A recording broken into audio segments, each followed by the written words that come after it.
So the Rockets destroyed the San Antonio Spurs in a game that I did not personally finish watching. I could not finish watching the game once the starters went out. I went out myself and started recording. But I think this was a good game.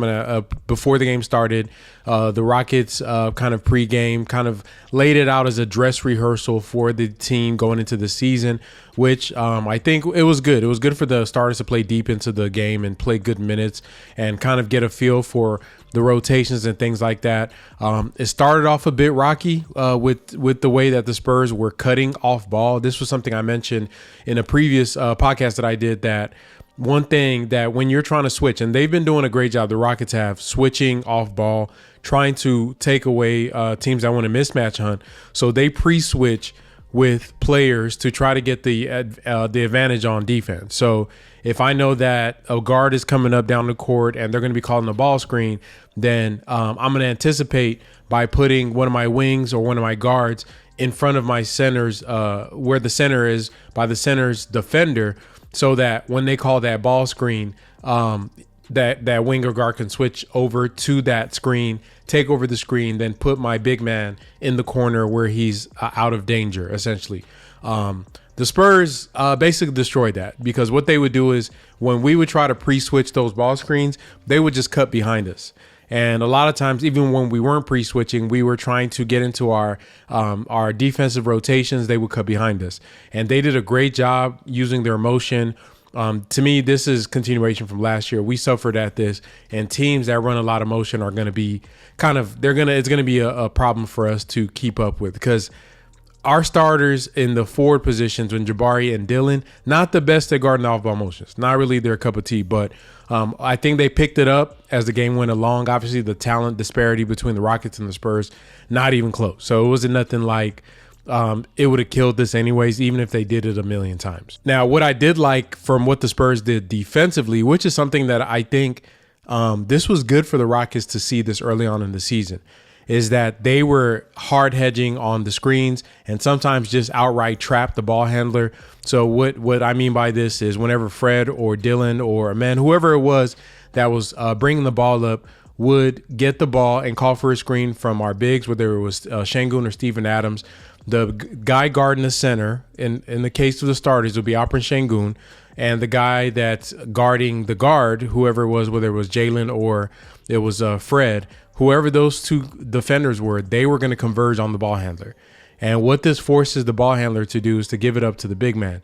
Now, to me, the reason that they would do this is to force the hand of the Rockets guards, which is something that I would design for like Jaylen Green, right? Because if you watch the end of last season, this is what took him out of the zone that he was in. The defenses started trapping him. And in this game, because Sengun is playing and because Steven Adams is not, he's not just a regular center. He's a guy that could, if he was fully healthy, could start on an NBA team. We punished them for it, right? We got a lot of points, and Sengun drew a lot of fouls going downhill. We had a couple plays where guys would cut once Sengun got the ball, which is what we call in the short roll. When he gets that ball, is going downhill. There was a beautiful play where I think Reed was the guard. Sengun set the screen for him. They tried to trap Reed. Reed got up in the air, zipped the pass over to Sengun. Jabari cut from the left side corner, and Sengun just hit a tip pass over to Jabari for a dunk. That is literally the bread and butter of a lot of offenses, especially one of my favorite teams, even though they are our ops, the Golden State Warriors, right? That Fred and Dre pick and roll, getting that double team on Steph, that Steph and Dre pick and roll. When Steph garners that double team, Draymond gets the ball in a short roll and kicks it over to Draymond. Draymond rolls downhill. You get Harrison Barnes, or you get one of the wings, whether it's Iggy cutting off the corner for an open dunk. And they have literally won championships using that play. I talked about this play all season last year when Sengun got hurt and teams started trapping Jaylen. So it was good to see it. It was good to see this play on display early on in the season, because I have a sneaky feeling that this is not going to be the first time that they do it. And it just opens up a lot of different things for our guys, because when Jaylen is kicking it out to whoever the roller is, more than likely Sengun, it just opens up. It generates open threes. It's going to cause 4-on-3 situations with the offense, and just puts us in advantageous positions.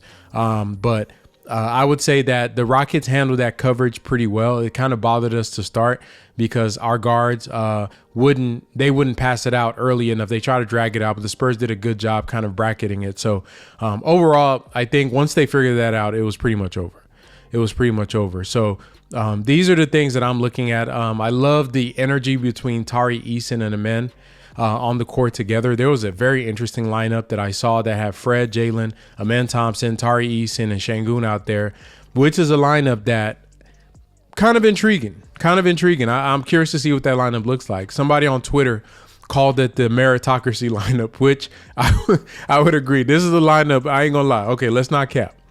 Okay, we're all family here, right? Let's not cap.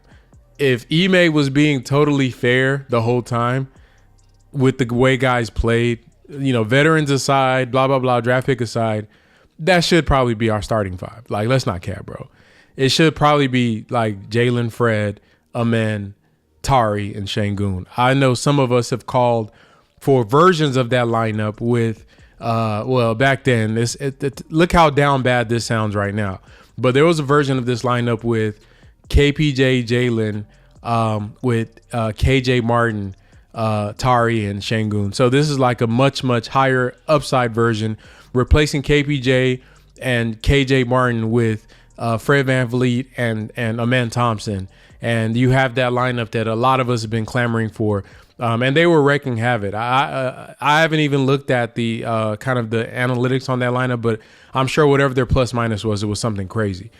So that is something that we were robbed of last year, because when Tari was playing a lot, Amen was still like a young rookie last year. By the time Amen got into his own, Tari was hurt. So it just kind of really fell through the cracks. So I'm curious to see what that lineup is going to look like. Also, Reed Shepherd, shooting is still not hitting the way you want it to, but man, like everything else is on point. I'm not worried about his shooting. Rookies are going to struggle shooting early on. He'll get his sea legs under him a few months into the season. But overall, I think everybody looked good again. Another great game. The defense was good in stretches, most of the stretches. They had a couple moments where with the cutting and stuff that the Spurs were able to kind of do some of the things that they wanted to do. But once the starters came back in the second half, it was kind of over. So overall, a good game. I think my takeaways from the preseason overall is that the Rockets, they still have a long way to go. If we're judging them as a playoff team, this is not a finished product. This is something that's going to go on for the first, hopefully just the first few weeks to a month of the season. Not months, but a few weeks to a month of the season for them to really gel. And they interviewed Sengun after the game. He kind of pointed out the same thing, that they're trying to put everything together with Reed and Steven Adams and Tari coming back to really get out there and be able to, like he said, quote unquote, kill it. And that's what we want to see from them. Now, there are two things I want to talk about. Two key players. Obviously, it's going to be Jaylen and Sengun and their performance throughout this preseason. In the 4-game sample size, not really significant in a sense, but significant enough, in my opinion, to make content out of it anyways. But really, for me, I value 5-game sample sizes, but I mean, we only have 4, so you do what you got, right? So two things that I've noticed, one from each player. I'm going to talk about that in a second. We'll start off with Jaylen Green. And to me tonight, it kind of encapsulates something that I've seen in small stretches throughout the preseason. But tonight he was able to show it in pretty much the whole game, which is Jalen's his off-ball play and scoring. In the first couple of games when he was off ball, he was doing all the right things. The shot wasn't falling as much. In some games, some stretches it was. It came and went. In this game, particularly tonight, he kind of played it. So to my surprise, he did not need to get into the dribble rhythm. He just caught it off ball and was just killing it, right? His shots were natural within the flow of the offense. He was playing off of Fred VanVleet and Sengun and whatever the main action was. They had an intention to go to Alp this game as kind of the focal point of the offense.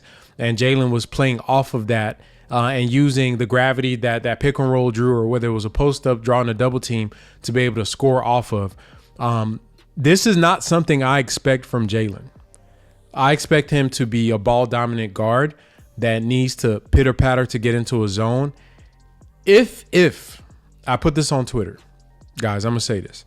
If this is a huge if there is a world or a version of Jaylen Green that is not ball dominant, that it can drop 30 points efficiently, or even 25 points efficiently, or even 20 points efficiently, without just being a ball dominant guard, being off ball on catch and shoot, 3-pointers, cutting, and doing all the stuff that typical 2 guard would be able to do, then it changes the dynamic of this entire team. It really does. Like, it changes the dynamic, because if Jaylen has that potential to be a player that doesn't require the ball to score efficiently, what that does is that it distributes the kind of the makeup of the team to in a different fashion than what we currently look at it. And what I mean by that is the way it's kind of, I view it right now, you have Jaylen as an on-ball guard that needs the ball. You have Reed Sheppard hybrid. He needs the ball, but he can work off ball. You have Amen Thompson, who's a hybrid, but more than likely his role on offense, you want him to be on ball too, not just as the screener, all the stuff they want him to do. All that's great, but his ceiling is him as a ball handler. So you have that as well. You got Alperen Sengun, who is a player that is he needs touches. So he's a guy that's going to be on ball as well. So out of the core, the core 7, if we got Cam, Tari, and Bari, and even Cam, I didn't talk about him too much. Didn't like the ball hogging. It was a bit ball hoggish in this game. Love his aggression, but you got to find balance there. He's kind of on ball. So damn near 5 out of the 7 players are guys that need the ball in their hands. And that's a hard math to put together if you're trying to build a team, right? I've talked about the examples of guys like Devin Booker on the Olympics team having to take a back seat to better players that are better ball handlers and can make better decisions. As talented as Devin is, he played the Pat Beverly role on that Olympics team, picking up full court, playing defense, doing all the little stuff. So when you have 5 guys that at some point, and Amen not so much, in my opinion, Reed not so much. So we'll say 3.5, 4 guys. It's a lot of players that need the ball. And it's a lot of players that need the ball to cook, right? So if you take Jaylen off of that, honestly, we could say Cam needs the ball. He's not going to get the ball like that. It just comes down to Amen. It comes down to Sengun, and it comes down to Reed Sheppard. So in that dynamic, that 3-man dynamic there, y'all got to peep what I'm saying here. If Jaylen can be a complementary, efficient off-ball scorer and on-ball when needed, he can still get into his ISO cook, make the plays. If he can be efficient off-ball, let's put together a starting lineup when Fred VanVleet and Dylan Brooks aren't here, right? You have a point guard in Reed Sheppard that is going to be running your pick and rolls, right? You have a shooting guard in Jaylen Green that's going to be eating off of the gravity of the pick and rolls, hunting mismatches, doing his thing, creating kind of everywhere, but is able to score off of the main action and be in the main action, right? Instead of a guy that always needs to be in the main action and can't score off ball. You have Amen Thompson at the 3, versatile guy that could run the fast break for you, can run some pick and rolls, can set screens, can play the dunker spot. Hopefully one day can shoot the corner 3, has a floater game. Hopefully all of this is speculative. He's there, one of the best defenders in the league. You have Tari or Bari, pick your fighter, whoever you like in that position, as a versatile wing defender that could defend inside as well, help on some weak side stuff, rebound, etc. And then you have Alperen Sengun, your center that's multifaceted, can do multiple things. That fits a lot better than a team that has a Jaylen Green that needs to be on ball, right? A Reed Sheppard that he can play off the ball, but you want to maximize his playmaking and put him on ball. So there's already a tension there between those 2 positions in the long term. And Amen Thompson, who can play make as well. So if you have, to me, the more versatile your players are, as in if every guy can score off ball and on ball, and every guy can do a little bit of both, and it just makes your team that much more dangerous. And what I'm saying all this convoluted stuff to say, it looked good when Jaylen did it. Like, it looked beautiful. This was one of his cleanest games that I've seen him play. He did hunt a little bit at the end, which, you know, he deserves it after you get in the bag like that. But just the game, the way it came to him was real easy. Obviously, they're playing the Austin Spurs. Like, this is a G League level roster they're playing. But nonetheless, man, I've never seen that. Now, I did pull up some stats. I wrote them on a piece of paper because it's late, so I didn't have time to make all the graphics. So this is Jaylen Green stats throughout the 4 games from Synergy in the preseason. So he's shooting 45% on twos, which is good for him. Really, really good. 43.2% on threes on 9 attempts, which is nuts. That is Steph Curry level right now. Can he sustain that? I don't think so. But if Jaylen is a 38% three-point shooter on 8 attempts, what are we talking about? 80% on free throws, which is good. Here's the exciting part when I'm speaking about off ball. On catch and shoot threes, Jaylen is shooting. Peep this. On catch and shoot threes, these are the ones that he gets kicked out to from the main action, whatever, the paint touch. Jaylen is shooting 56.3% on catch and shoot threes on 4 attempts per game, which is a high number for catch and shoots. And shout out to the Rockets for generating 4 catch and shoots for their 2 guard, which is really impressive. When he is guarded, meaning that there is a defender contesting his catch and shoot threes, 44.4%.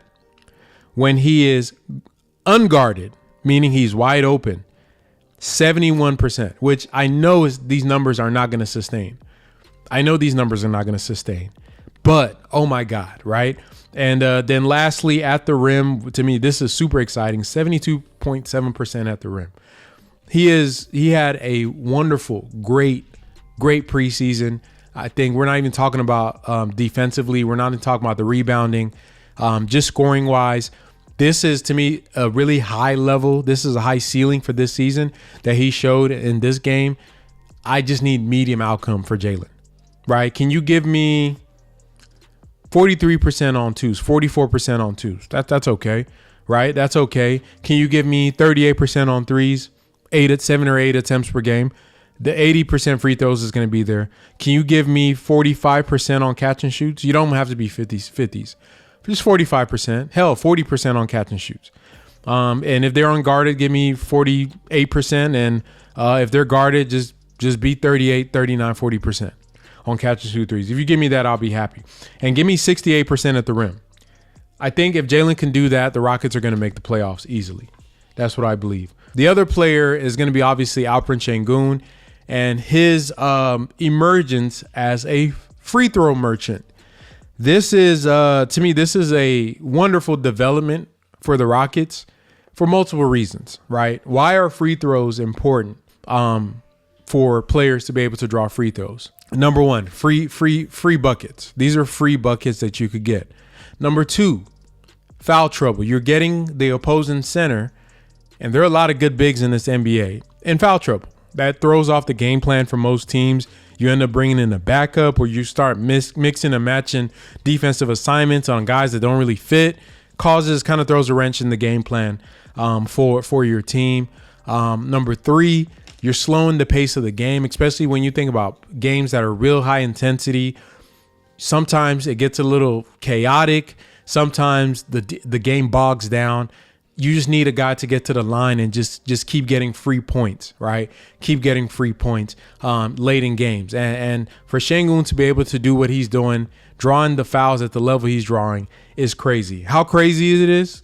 So Sengun is averaging 16.8 points in the preseason and only taking 8.3 shots per game, which is nothing, right? 8.3 shots, 16. So almost scoring pretty much double his attempts, which is always good. Whenever your scoring output is double your attempts, you're doing something. You're doing something good, right?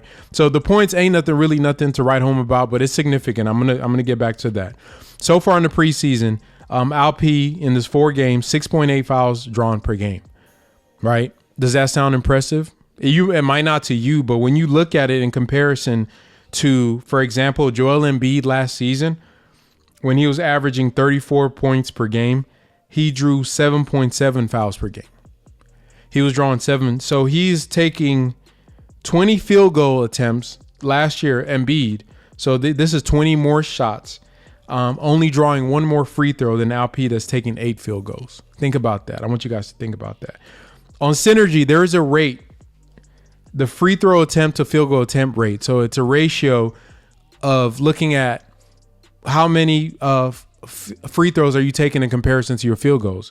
Sengun's ratio in the preseason was 0.82. For comparison, Embiid's was 0.55, which is basically Embiid was getting about, for every shot he took, he would get about half a free throw attempt.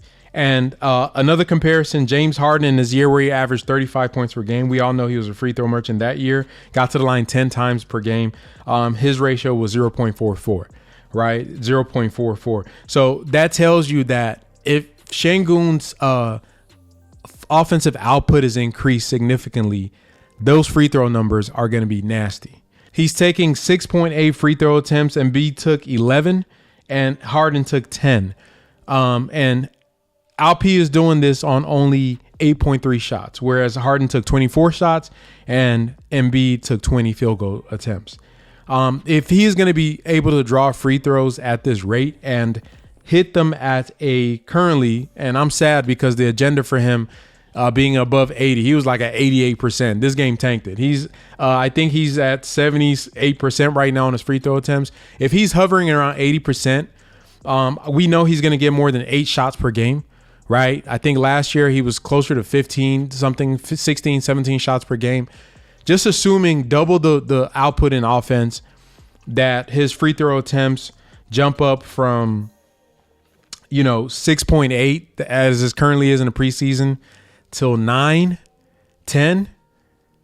You're looking at really elite company.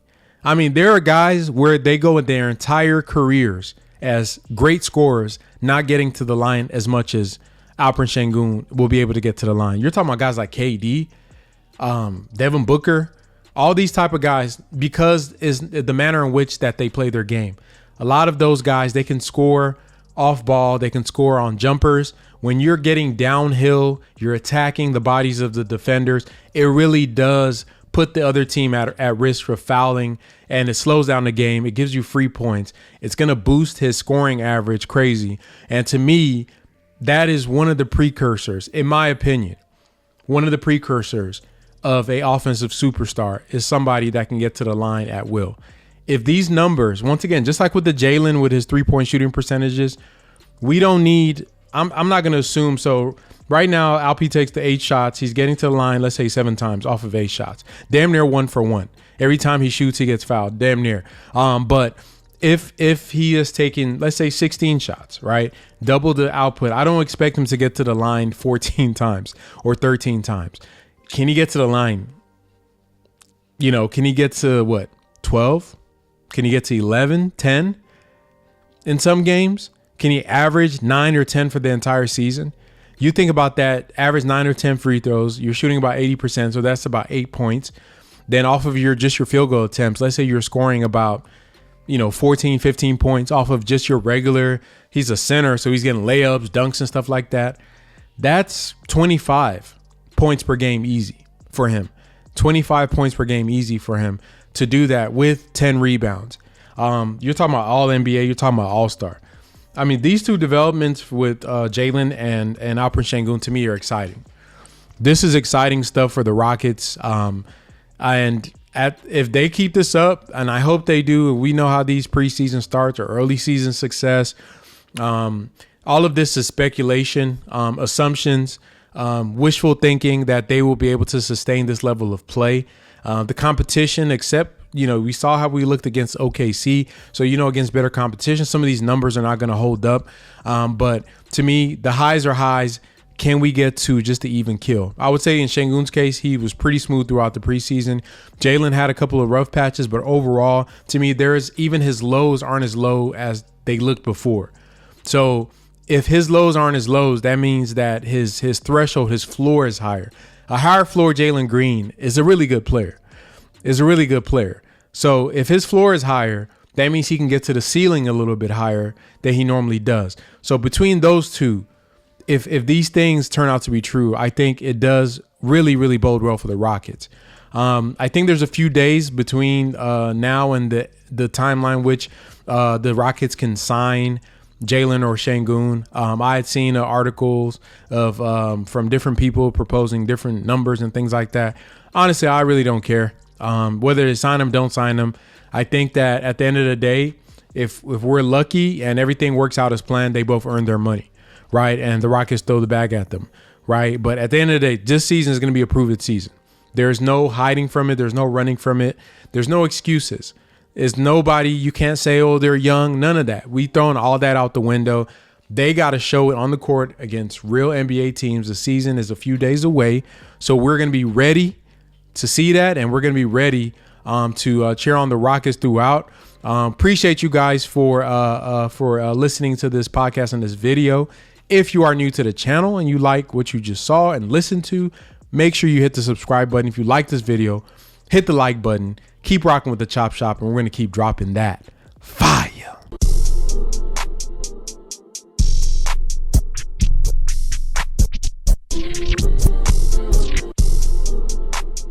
DJ Candlestick.